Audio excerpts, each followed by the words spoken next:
நீதிமொழிகள் 25ஆம் அதிகாரம். யூதாவின் ராஜாவாகிய எசேக்கியாவின் மன்சர் பேர்த்தெழுதின சாலமோனுடைய நீதிமொழிகள். காரியத்தை மறைப்பது தேவனுக்கு மேன்மை, காரியத்தை ஆராய்வதோ ராஜாக்களுக்கு மேன்மை. வானத்தின் உயரமும் பூமியின் ஆழமும் ராஜாக்களின் இருதயங்களும் ஆராய்ந்து முடியாது. வெள்ளி என்று களிம்பை நீக்கிவிடு, அப்பொழுது தட்டானால் நல்ல உடைமை பிறக்கும். ராஜாவின் முன்னின்று துஷ்டனை நீக்கிவிடு, அப்பொழுது அவனுடைய சிங்காசனம் நீதியினால் நிலை நிற்கும். ராஜாவின் சமூகத்தில் மேன்மை பாராட்டாதே, பெரியோர்களுடைய ஸ்தானத்தில் நில்லாதே. உன் கண்கள் கண்ட பிரபுவின் சமூகத்தில் நீ தாழ்த்தப்படுவது நல்லதல்ல. அவன் உன்னை பார்த்து மேலே வா என்று சொல்வதோ உனக்கு மேன்மை. வழக்காட பதட்டமாய் போகாதே. முடிவிலே உன் அயலான் உன்னை வெட்கப்படுத்தும் போது நீ என்ன செய்யலாம் என்று திகைப்பாயே. நீ உன் அயலானுடனே மாத்திரம் உன் வியாஜத்தை குறித்து வழக்காடு. மற்றவனிடத்தில் இரகசியத்தை வெளிப்படுத்தாதே, மற்றபடி அதை கேட்கிறவன் உன்னை நிந்திப்பான். உன் அவமானம் உன்னை விட்டு நீங்காது. ஏற்ற சமயத்தில் சொன்ன வார்த்தை வெள்ளித்தட்டில் வைக்கப்பட்ட பொற்பழங்களுக்கு சமானம். கேட்கிற செவிக்கு ஞானமாய் கடிந்து கொண்டு புத்தி சொல்லுகிறவன் பொற்கடுக்கனுக்கும் அபரஞ்சி பூசணத்திற்கும் சரி.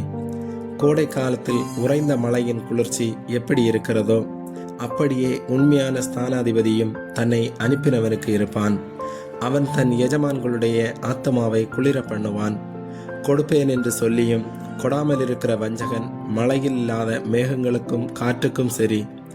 நீண்ட பொறுமையினால் பிரபுவையும் சம்மதிக்க பண்ணலாம். இனிய நாவு எலும்பையும் நொறுக்கும். தேனை கண்டுபிடித்தாயானால் மட்டாய் சாப்பிடு, மிதமிஞ்சி சாப்பிட்டால் வாந்தி பண்ணுவாய்.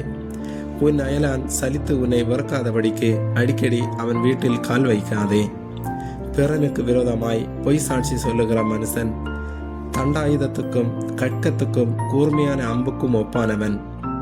ஆபத்து காலத்திலே துரோகியை நம்புவது உடைந்த பல்லுக்கும் மொழி புரண்ட காலுக்கும் சமானம். மன துக்கமுள்ளவனுக்கு பாட்டுகளை பாடுகிறவன் குளிர்காலத்தில் வஸ்திரத்தை களைகிறவனைப் போலவும் வெடியுப்பின் மேல் வார்த்த காடியைப் போலவும் இருப்பான். உன் சத்துரு பசியாயிருந்தால் அவனுக்கு புசிக்க ஆகாரம் கொடு, அவன் தாகமாயிருந்தால் குடிக்க தண்ணீர் கொடு. அதனால் நீ அவன் தலையின் மேல் எரிகிற தளர்களை குவிப்பாய். கர்த்தர் உனக்கு பலனளிப்பார். வடக்காற்று மழையையும் புறங்கூறுகிற நாவு கோப முகத்தையும் பிறப்பிக்கும். சண்டைக்காரியோட ஒரு பெரிய வீட்டில் குடியிருப்பதை பார்க்கிலும் வீட்டின் மேல் ஒரு மூலையில் தங்குவதே நலம்.